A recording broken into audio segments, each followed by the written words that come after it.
Ready? Ba-da-dunk, boom, boom, ba-da-dunk, ba-da-dunk, ba-da-dunk, boom, boom, ba-da-dunk. We live. We live. We live, dog. We We live. We live. We live. live. That's right. We hope you guys coming in, tap on in. We are live and we're about to get this show started in a few minutes. Give me y'all a little time. I like to give y'all a little time, to come in. I think if we live, yo. I can't get my thing up here. Uh-oh.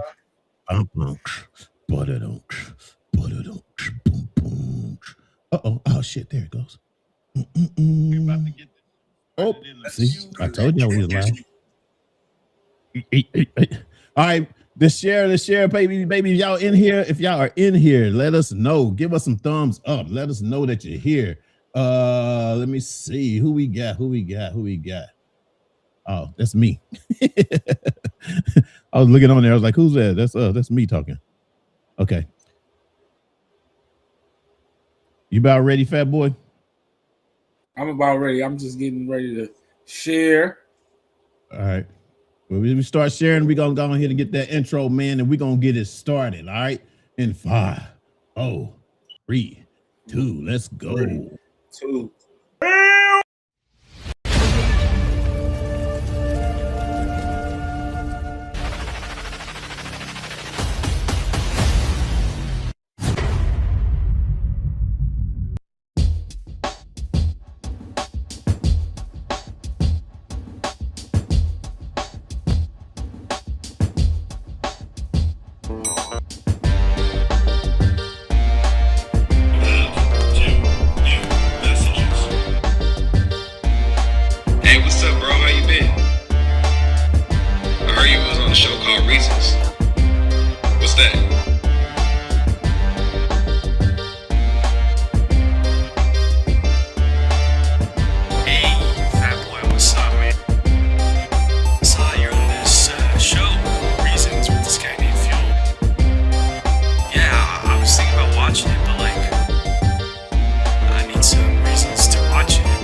What's up?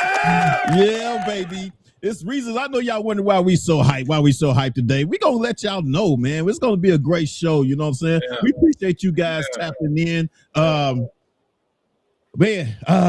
see what the title is too, is the truth behind why people really do what they do. You know what I'm saying? So you guys are welcome to Reasons, real talk, real culture, real voices. This is your boy Fuel in the house, baby. Fat boy in the building. You already know what type of time we on. We are here. Thank you. That's what's up, man. Hey, do we need to tell them why we're excited, dog? You want to tell them, bro? You ain't got to tell them. You got to tell them, man. You got to tell them, man. I got to tell them. The reason we're excited, man, is because now your boy at Fired Up Broadcasting is monetized. You know what I'm saying? Just show some love, baby. You know what I'm saying?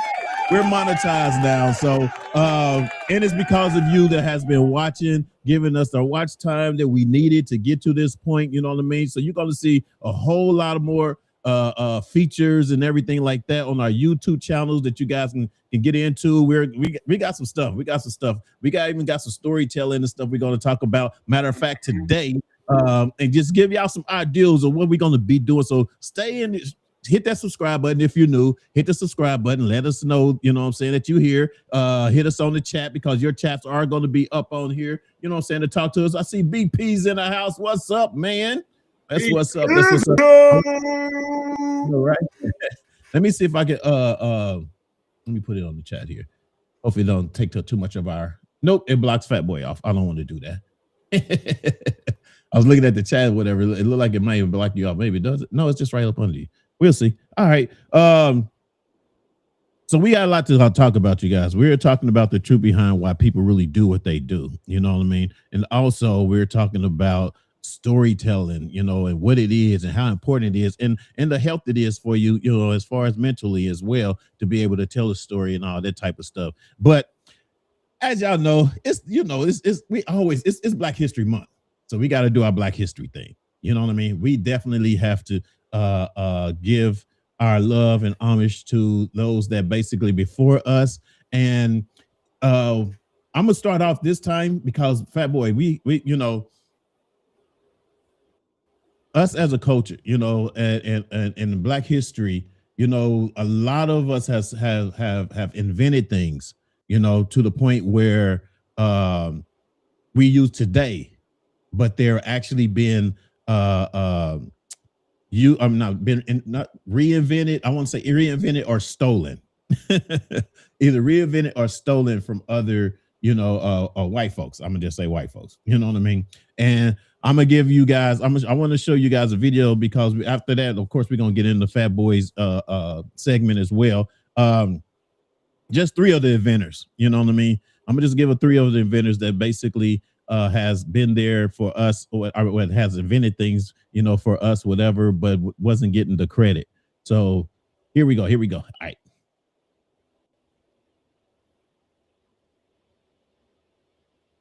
Inventors who were executed because of their discoveries.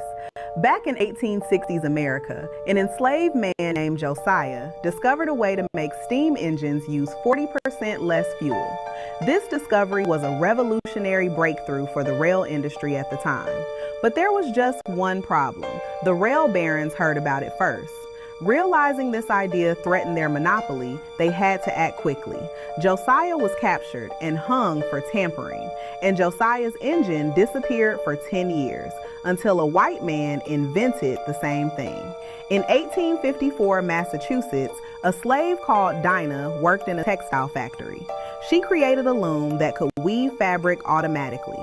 She believed this invention would help free her people from the harsh working conditions of the factories. But when the textile barons saw the design, they panicked. If a slave could automate their mills, their existing factories would become obsolete and they'd lose control of their power. So they burned the automatic loom. And Dinah was executed in front of the factory to make an example to the others, not to step out of line. And finally, in 1852 in South Carolina, there was a woman named Nia. She created one of the first documented beauty products, mixing animal bones with herbs and boiling them down. This was ancient knowledge which had been passed down generations. She called it glow water. Other slaves who used it were so beautiful that it became a threat. They began seducing their white masters, convincing them to give our people better conditions and more liberties. But there was a problem. The wives of the masters grew jealous, and they accused Nia of being a witch. She was captured and burned at the stake for witchcraft. But Nia's glow water still lives on. Today, we know it as collagen peptides, the same proteins your skin, hair, nails, and joints rely on every day.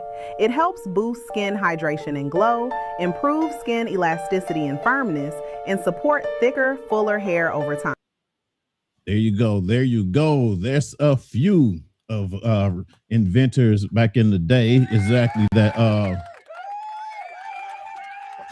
that we just kind of, you know, need to acknowledge, man. These are people that basically have invented, you know, things that we still use today, but don't get the recognition. You know what I mean? Or, you know, and it's also too, you know, for other people that watch our show and the culture, you know, see that what our culture has done, you know, back in the day, and how we were wrong back in the day. You know the what's his name? Josiah is what his name, right? The one that Yeah, that did the engine. Uh, and they basically, like I said, did they hang him? Which one did they hang? They hung him. Dinah. Dinah. The Oh fact no, no, that Maya. they burned the lady like she was as a witch is crazy. Yeah, because of witchcraft and all this stuff or whatever. You know what I'm saying? So anyway, because it's Black History Month, I wanted to kind of show some love. You know what I'm saying? I just wanted to try, and I have some more, of course, you know what I mean? We're going to probably play throughout the month, just for those that don't understand that, where our culture, how strong our culture is, how strong our race is, you know what I mean? And how much we've contribute to, the world, not just the United States, the world, you know what I mean? So, so that's why I wanted to get on to that. But you know what though? We got to give Fat Boys time. It's about that time, man. What you got, Fat Boy? You ready for it, baby?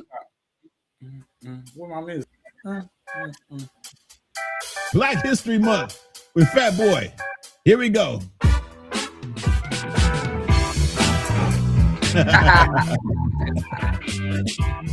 All right, man. Welcome to another segment of History and Blackness. Today we honor Aaron Douglas. He was born May 26, 1899, and he passed away February 2nd, 1979. A pioneering artist and central figure of the Harlem Renaissance, whose work reshaped Black visual identity in America.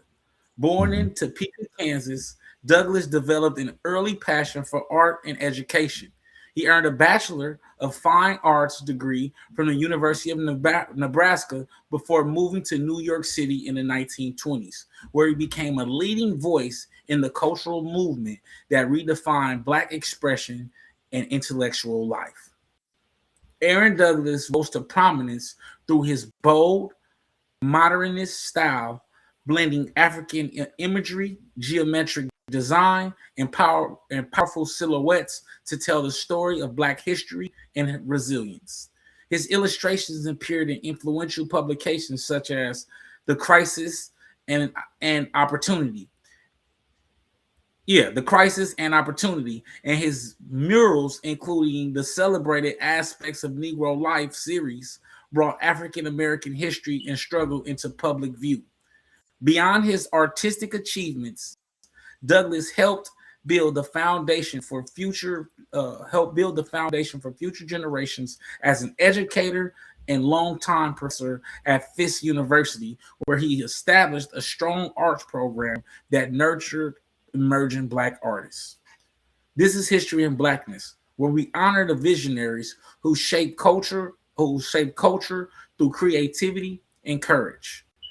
Aaron Douglas reminds us that art can be both a mirror and a map, reflecting our past while guiding us toward a more powerful future. This is History and Blackness. All right. There y'all have it, man. Each and every week, that's what we do. History of Blackness, baby. Hope you guys got something from that. Now, I need you guys to, one, comment on what we're talking about today. You know what I mean? Because the more comments, the more engagement we get with you guys, the better there is. There's a weird thing going on one of my pages, dog. Some lady keeps popping up on there. I don't know who she is. I don't know if I need to pop her in or not. But anyway, I don't think I am, because I don't know what's going on with her, who she is. But maybe she's just watching the show and I can't tell. I don't know. Anyway, let's get into it, man. Let's get into it. Because everything we're talking about kind of ties in together. You know what I'm saying? The culture, the history and Blackness, the truth about people, and why people really do what they do. How can I put it? How do I want to start this off? Because sometimes people don't understand like how our brains really work.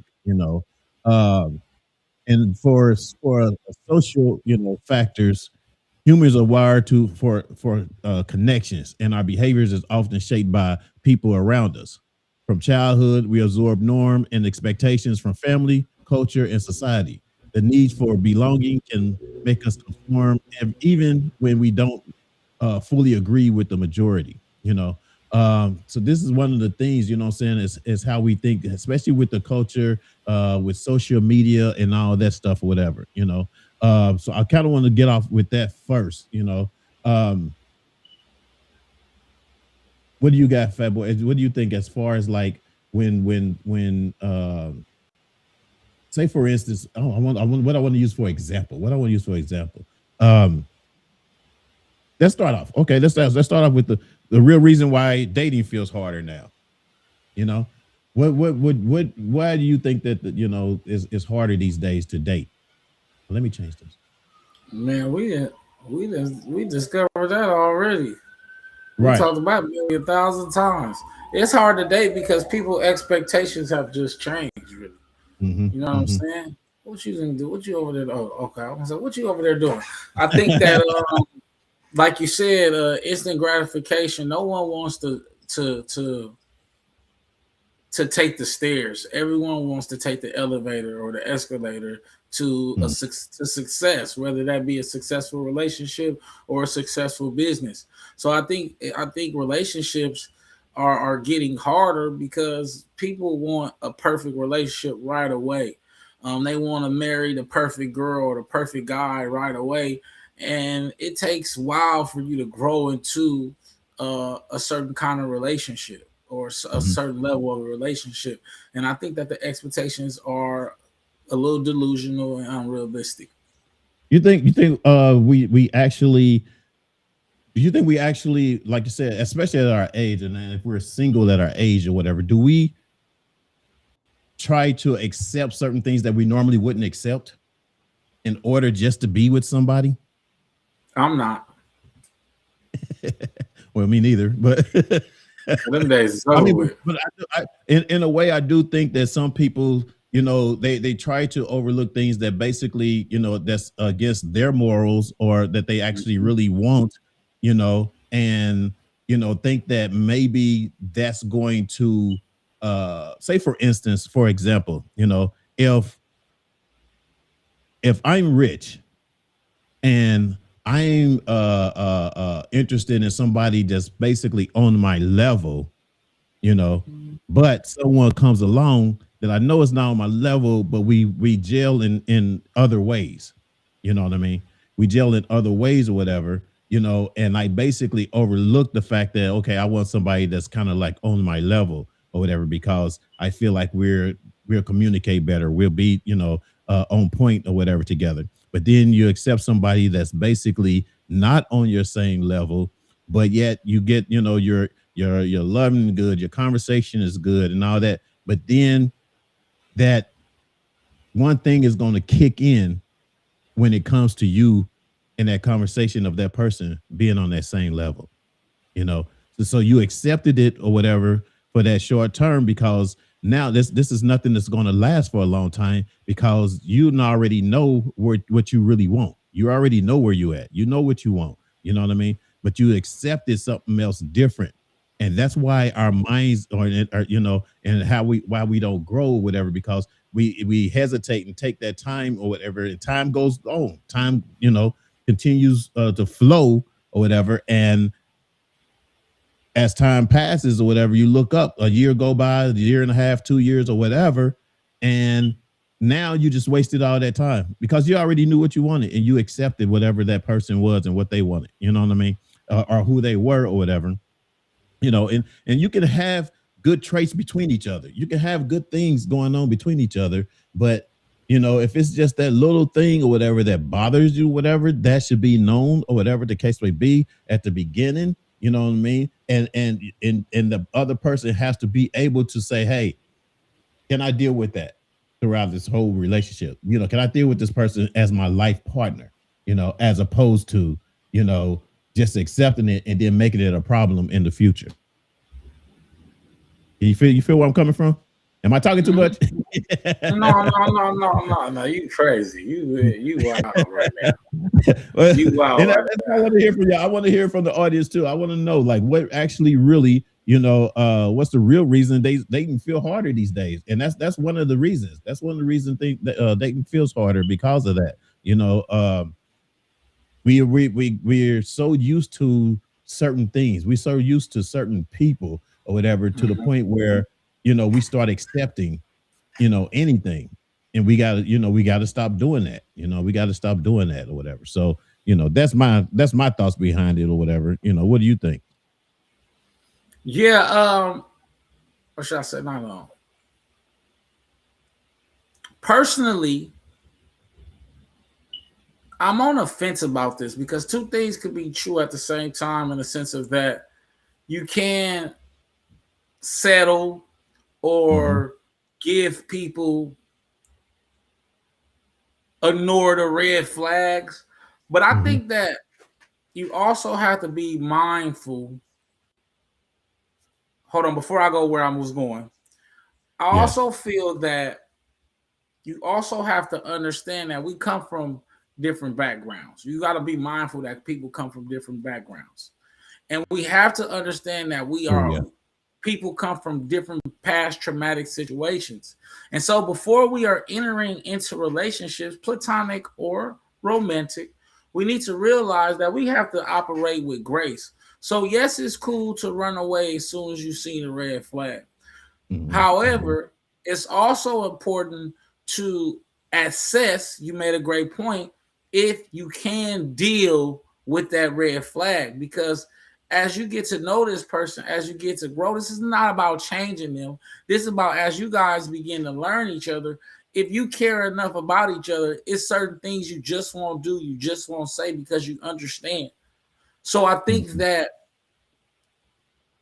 that's also an issue with relationships, because once they see a red flag, they out of here, right? Because of the expectation. So that's a part of the expectation as well. So I think that it's also important to be mindful, but also when I'm saying be mindful, or should I say instead of but, however, when I say be mindful, I'm also saying be mindful of what you're willing to take, right? So it's kind of a double-edged sword. I'm not saying cut people off right away, but nor am I saying enter into a relationship or a situation that you cannot handle. Kind of in the sense of what you said, but I also want us to still, when we entering in these relationships, to operate with a level of grace and patience, because it takes time to get to know people and to not trigger people, or to realize you've triggered people, and how to move forward from that. Yes, and what about like personality trait? You know what I mean? Individuals' experience and learning processes contribute to consistent patterns of behavior. Learning through classical conditioning, operating conditionings, and observational learning modes are response to stimuli. So personality trait has a real, factor, a real main factor too, as how people do it, what they, and how they basically act, and when you learn those personality traits of someone, say for instance, personality wise, how people, how can I put it?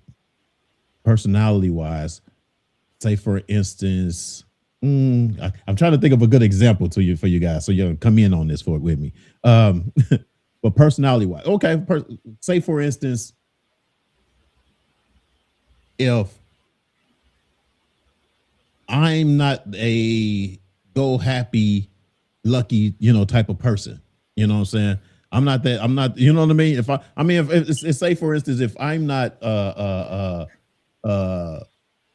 don't wake up at 8 o'clock in the morning extra happy. Some people can get up and they can be, hey, happy, good morning, blah. Now, I mean, I can be like, good morning, but I'm not like go lucky, like, oh, let's go, let's get the day started. You know what I mean? It takes me a few minutes, you know what I'm saying? And that's a personality trait for me, you know what I'm saying, for for someone to get to know or whatever, because I don't want to wake up every time or whatever, and someone's opening up light, the shades and putting bright lights on you so you can get up too, type of thing. You know what I mean? You know what I mean? So you got to know that about me. You know what I'm saying? That's a personality trait about me that you have to know and learn, and you learn over time. You know what I'm saying? Now, if that's something in my personality that you don't like, that says something about us as a relationship. That's what's up, you know, that you don't like it or whatever. You know what I mean? And you kind of gauge as to whether you want to be with me or not, type of thing. You know what I'm saying? That's how I see, you know, that or whatever. BP said we're built to take risk. So it's normal to try different things and accept each other personality. Yes, exactly, BP. We are, yeah.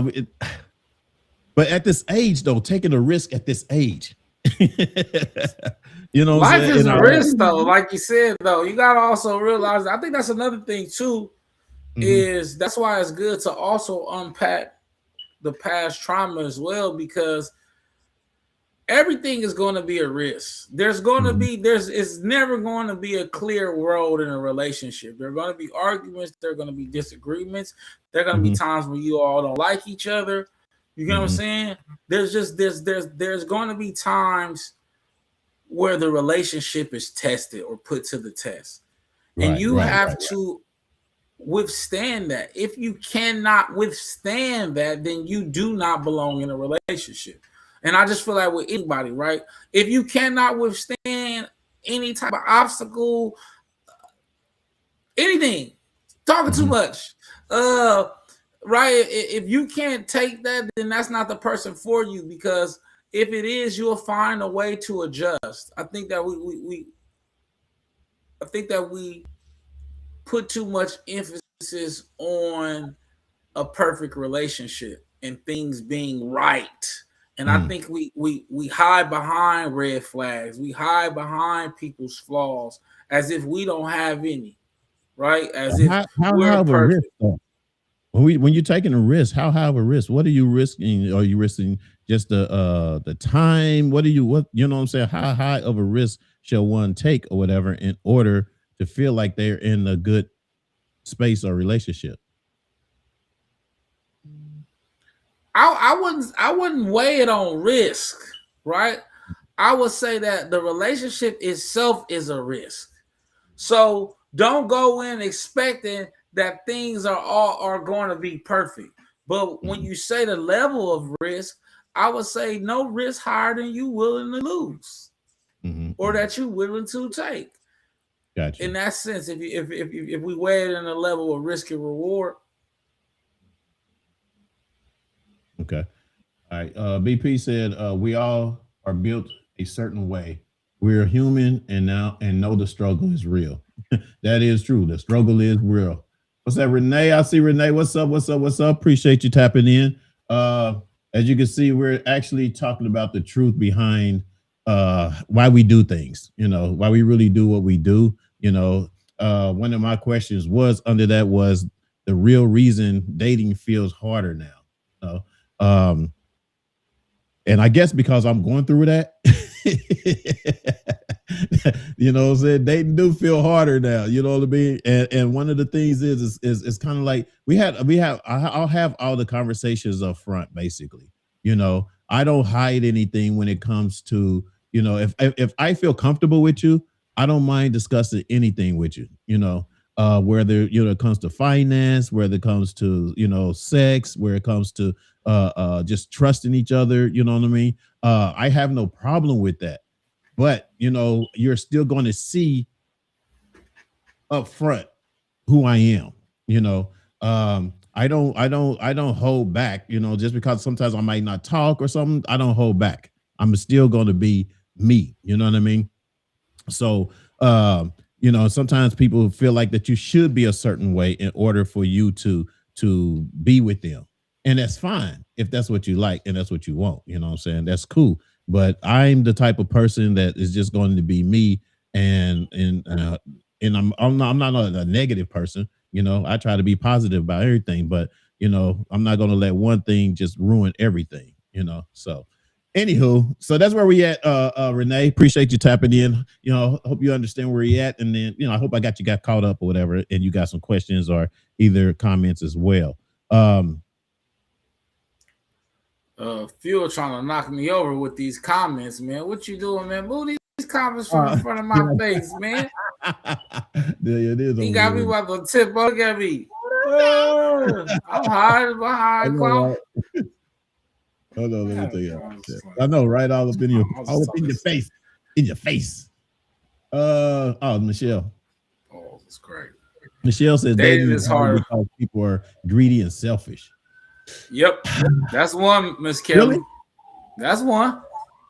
Is also dating hard because of social media? Is it hard because of social media? Because social media has always been more of an impact because of misleading information of how someone should be, how someone should act.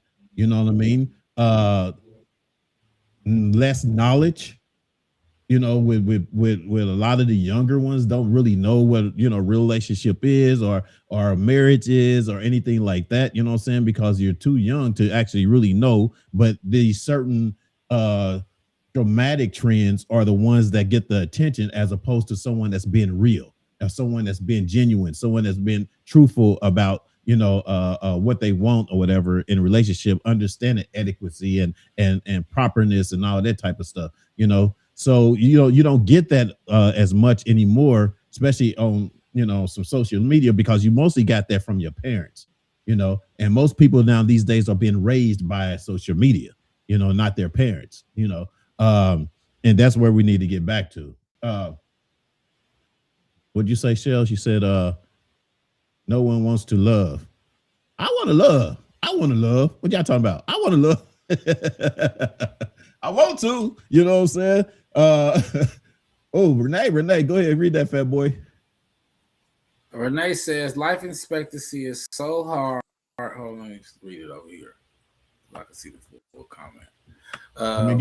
Life expectancy is so hard these days. We want so much in such little time, and you haven't learned how to depend and trust one another. So therefore, demands are made that one cannot keep because they haven't gotten their life together on themselves. People tend to expect their partners or their loves to do it all alone. The truth is, in my days, coming up with a partner or a man, you didn't expect anything except his time.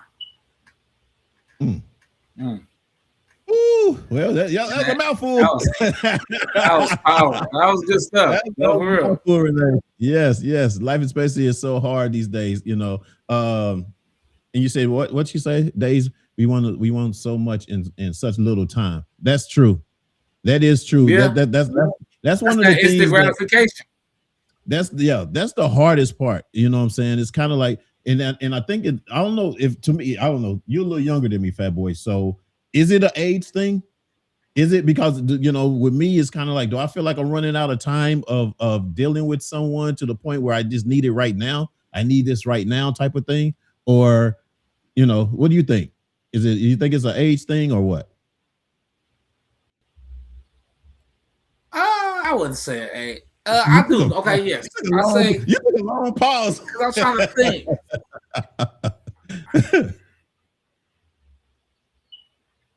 I'll say yeah.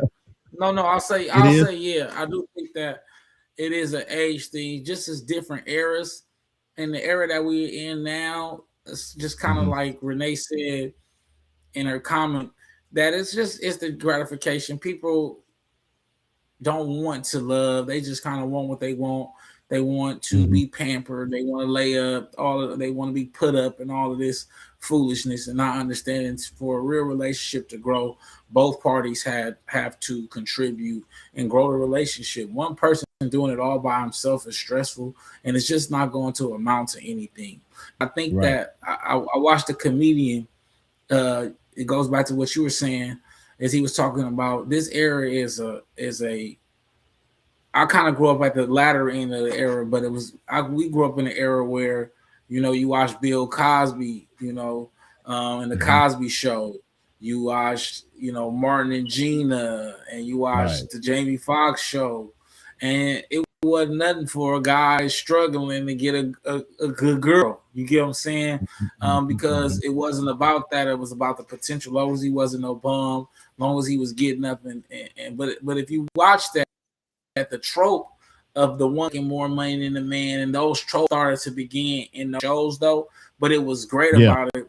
They were killed, but then and they focused around relationships and quality of relationships. But then fast forward to now, it's all reality TV. It's all ex-wives sitting around drinking and spending somebody else's money, and that is what everyone wants to do, and that's kind of what the world has changed into.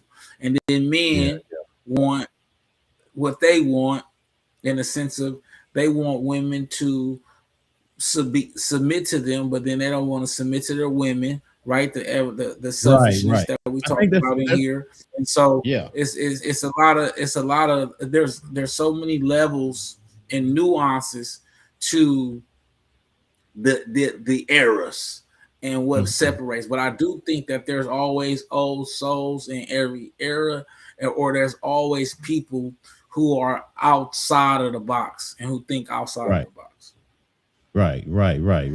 And there is a certain level of skill or whatever to people that actually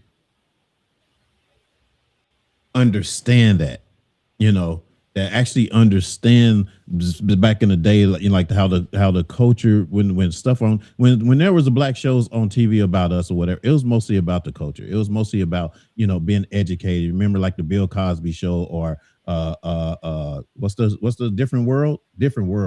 You know what I'm saying? And teaching you about college and relationships while in college, you know what I'm saying, and stuff like that.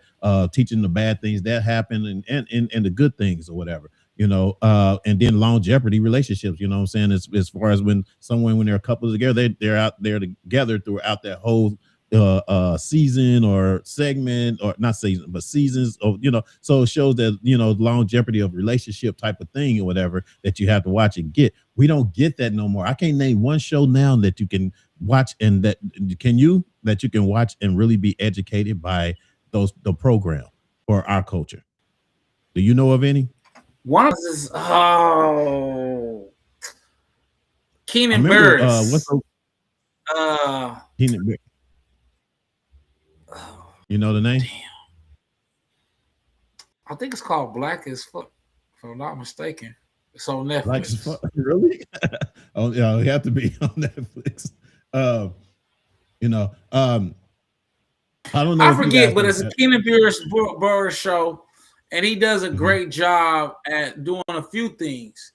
He shows a black wealthy family, right? It's Cosby vibes, but it's giving you that. And also, he gives you history lessons about just blackness, just random history facts. I think he does it well. It's very tasteful. Oh yeah, I really enjoy that show. I forget what it's called. Don't quote me on what it's called. All right. But it's on Netflix. It's Keenan Burris. Okay. Michelle said in 50s age, wise most people have had the white picket fence, family, etc., spouse, etc. Most take care of the adults, kids, and do not want to start all over with love again. A lot of broken men on the dating apps as well. Absolutely. Absolutely, Michelle. Yeah. I've been off the dating app for a while. I just got tired of it. My last fiasco, whatever, has been, I thought was the one was going to happen, and it didn't. And now I'm just done with the date. I'm gonna meet somebody naturally. You know what I'm saying? I'm gonna start getting out more. You know what I mean? I'm gonna start getting out more, whatever. Which the person actually suggested at the time too. It was like, you need to get out more. But now I'm gonna get out more to try to date, because this whole app stuff ain't working. It ain't working. You know what I mean? It's too much. And we need to get back to that anyway. You know what I'm saying? Just genuinely meeting people, talking to somebody at the grocery store, at the library, or at the, amusement parks or whatever. You know what I mean? If they're single, don't be scared to say something. You know what I mean? I ain't gonna be scared, dog. I'm going up to them, dog. I'm on a mission. You know what, Phil? I ain't gonna lie, man. It's not about, it's just I'm at the position right now as I'm really chasing purpose, man. And I think Kelly hit it on the head. I'm not trying to be forced into your ideal style for you and me. No, Right. neither am I trying to lead you on like I am, right? So I have an accountability in that. And so I've learned in dealing with the dating apps and just dating in general that if you don't have any real intentions, just deal with who you've been dealing with and keep on pushing. Trying to go out here and search for something new is for the fools. It's ridiculous. It ends up in hurt feelings, and people catch feelings too fast, and then you a liar at the end of the day. So, Ooh, yeah, you just hit something. Ooh, something just hit me, boy. You said catch feelings too fast. Yeah, catch feelings too fast, man. Especially if you don't really know that person well enough or whatever to be catching those feelings the way that you catch them. And I'm talking about I'm not talking about the good one. I'm talking about the negative feelings or whatever. People, don't know anybody well enough because you didn't get to see maybe the negative stuff or whatever. You know what I mean? And then when it happens or whatever, you're just quickly, judging, quickly thinking, that person is this and that person is that or whatever, So yeah, so that's one of the reasons, you guys. That's why it makes it so hard. Shell said make self available. Yes. That's what I'm doing. I'm about to make myself available. Y'all out there? No. All right, man. Let's get into this before we go. Yeah. All right. So one of the things, you guys, we've been monetized now and everything. So we're basically, trying to give you guys more on our channel. And I was telling Fat Boy about this before we came on that and it's part of mostly his idea too, or whatever, because we're talking about the power of storytelling, and I mentioned it a couple of weeks ago that I was going to actually start posting about me. If you really want to get to know me and how I grew up, and Fat Boy as well, how we grew up, how we came to be where we are right now.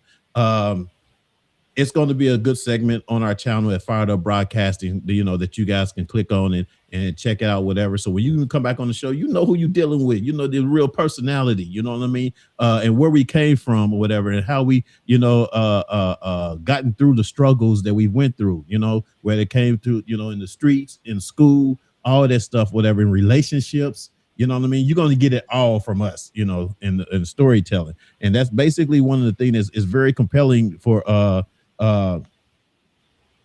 stories that we're going to be putting out there. You know what I mean? But I had some questions though. Fat Boy, you ready? Yep, I'm ready. Why do people connect more to stories than advice? I think stories have an emotional connection to them. I think advice sounds like someone's telling you what to do, right? Or I think that a story impacts you differently because you connect to it emotionally, and it inspires you or motivates you to do said thing that you wanted to do. When that connection is like when you're telling somebody a story, sometimes within that story, most people have probably been through it too. You know what I mean? And that's what makes that connection as well. You know what I'm saying? It's kind of like sometimes I'll see something on TV or whatever that I actually went through or whatever. And so I'm sure a writer wrote that because of experience in the story that they went through. And you get that too. You know what I'm saying? Of course, you have people that that passed away, violently, at a younger age and stuff like that or whatever, that probably bothered you. And you had to do something to get through it, all that type of stuff, So that's the power of storytelling, because you connect with your people, with the listeners, with the viewers or whatever, as to what actually happened, that something that happened to them or whatever. And that way that it builds our relationship, as a host and a viewer type of thing, if that makes sense. Renee. Oh, we got some comments on. Gus is in the building. Hey, Renee. What's up with it? Did I go too far? Oh, here we go. Reply to Gussie. Oh, she's just replying to Gussie. My bad. All right. What's a story that shaped you who you are today? let us know, you guys, in the comment too. You know, do you have a story that kind of shape you to who you are, you know, today? You know, I think for go ahead, go I ahead. think college in general. Yeah. I just say so. Let's just say I do have a story actually. Mm-hmm. I remember I was in class. Short version. Yeah, I'll just give you the version of it. Yeah. Essentially, yeah, no, I'm just give a short version because we can get to another star on the yeah. other show. But just being in an environment, I would say college, being in an environment that I wasn't used to and having to adapt.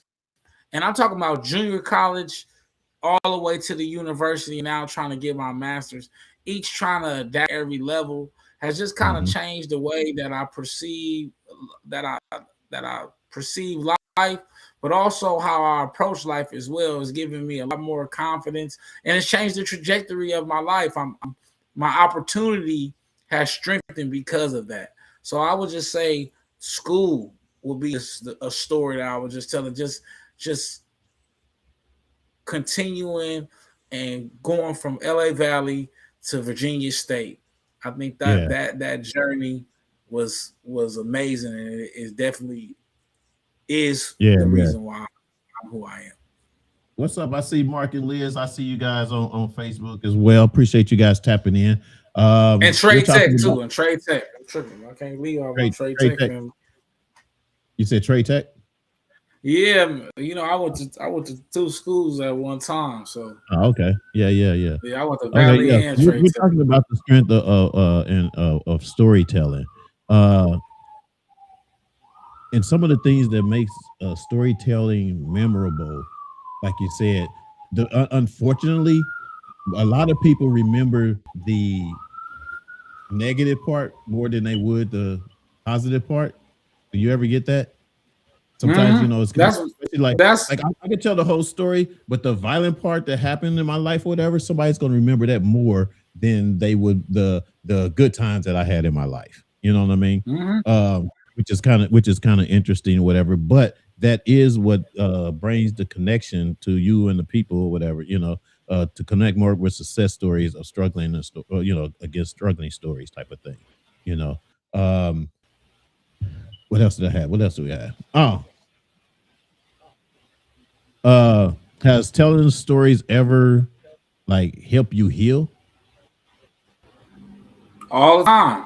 About to get, because it's funny you said that. I was getting back to my storytelling show I had because it helps, man. It helps you get a lot of that stuff off your chest. It definitely helps you reflect on some of those things. So absolutely, I believe that storytelling. And I agree as well. I am at a position right now to where I am ready to tell a story that is going to help me heal, because I feel like I have to get it out, you know. Yeah, you got people, you know, and you understand that's a mental thing too. It's a mental thing for you, and it's a healthy thing for you to do as well, you know.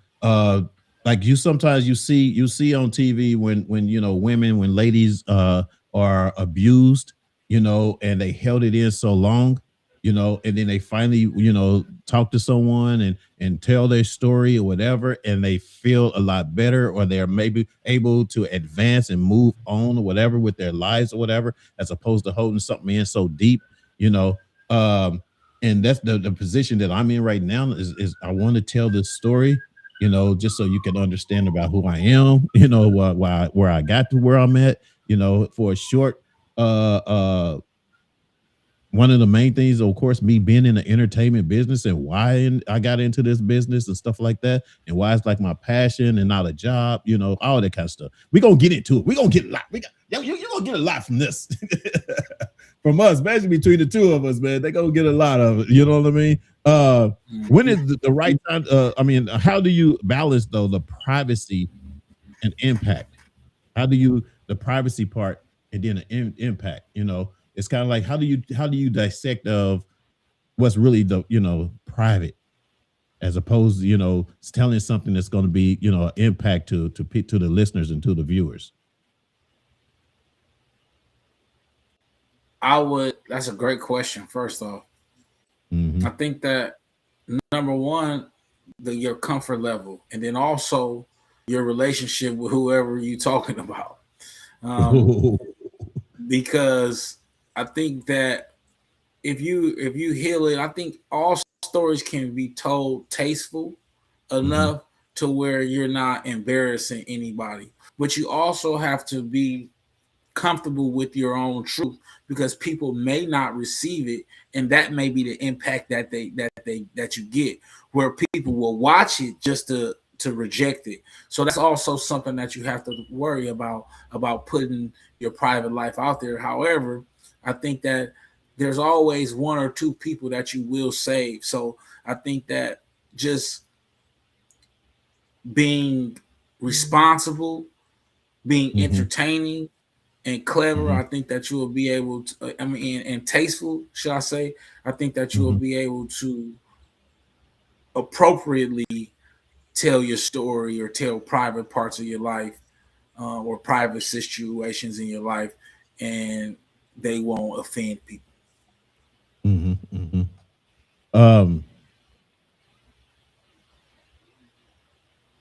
Sometimes storytelling can also, build an influence. It can build influence and also cause you to be an influencer to certain people or whatever, because they're going through that same thing in life, you know what I mean, or something similar or whatever, but being that influencer or whatever, you're held up to a standard to where you want to be positive. You don't want them to down spiral through your story, you know what I mean. You want to be an influence or whatever to let them know that whatever struggle that they're going through or whatever, I've been there and I can help, give you how I got through it so you can get through it. You know what I mean?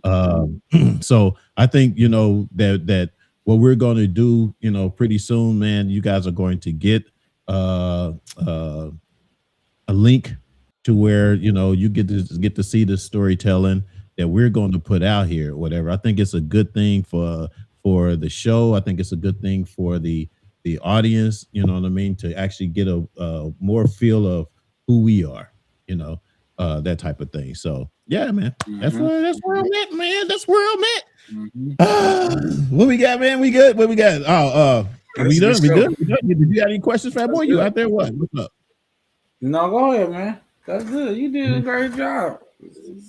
Yeah. I try. I see we got a lot of people on there, and I see very few comments this week, y'all. Y'all gotta pump it up. Y'all gonna have to pump it up. You know what I'm saying? I appreciate you guys that has been commenting, and those that has been watching the show, tapping in. I see a lot of people that do tap in but don't say anything. Mark Harper, I see you, dog. Michelle did say something. Liz, I see you. What's up, girl? What's up with you? Long time friend. But yeah, we need you guys to start commenting and start liking and start actually sharing our videos and stuff like that or whatever. Like I said, I do have a question. What's up? Actually, I'm sorry. A real quick question. What story did you hear that changed your life? Ooh, shit. Wow. My final close the store out. Yeah. What story did you hear, or what story changed your perspective on life? What's one of them? One of the stories that changed my perspective on life, and it really came from one of my uncles. And one of the things that he had taught me and told me while telling this story is being stuck, not being stuck somewhere. Not being, where it was a story where people was always trying to make him feel that he only belonged in one place, and that's it. Boxed in, boxed in. Yeah. You know what I mean? Yeah. And so he actually, and that's one of the reasons why I moved from one state to another state to another to find myself, to find out what works for me, where I'm gonna actually land at, as opposed to being stuck in Kansas City, you know, where people want you to be stuck at. You know what I mean? That's another one of the things that we're going to talk about, why real reasons people secretly want you to fail.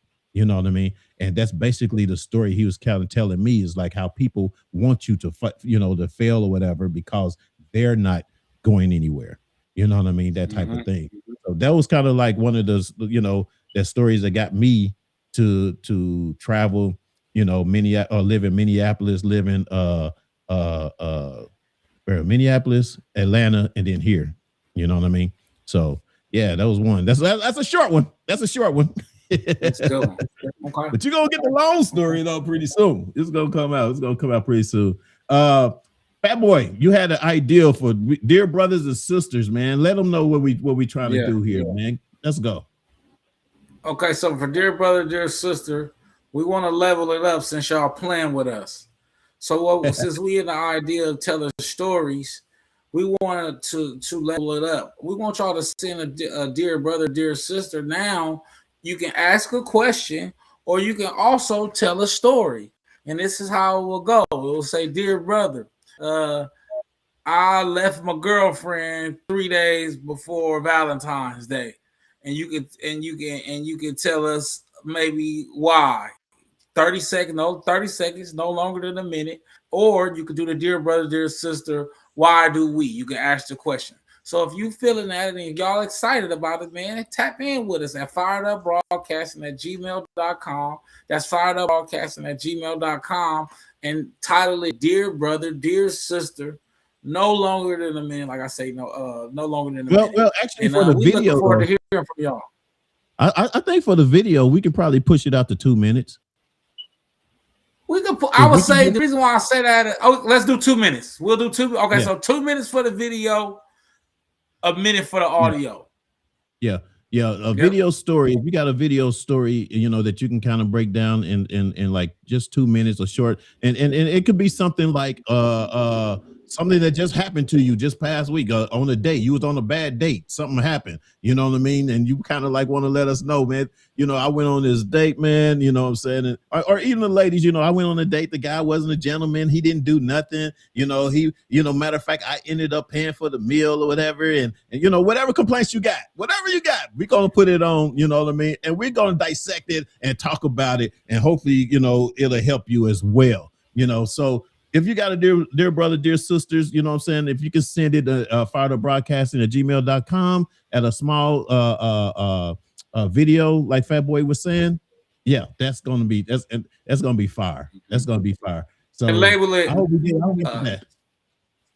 Label it Dear Brother, Dear Sister question, or label it Dear Brother, Dear Sister story, so we can know the difference and we'll be able to sort through. Oh yeah. Exactly. Yeah, good point. Okay, all right, man. But that's gonna do it, man. We doing the time and everything. We on point, boy. We on point. We professionals. Join us every Thursday live at 6 p.m. and Fired Up Broadcasting on YouTube, Facebook, and hit that subscribe button now so you don't forget and get those notifications when we go on, so you can be on time or whatever and start commenting, talking to us. All right, that's what's up. All right, man. You got anything, Fat Boy, before we leave? I love each and every one of y'all, man. Thank y'all for the support. Thank y'all for sticking with us and finally getting us monetized. I'll see y'all next week, and I'll have a blessed one. Yes, sir. And remember, if they talking about you behind your back, they behind you for a reason. Peace. I love y'all.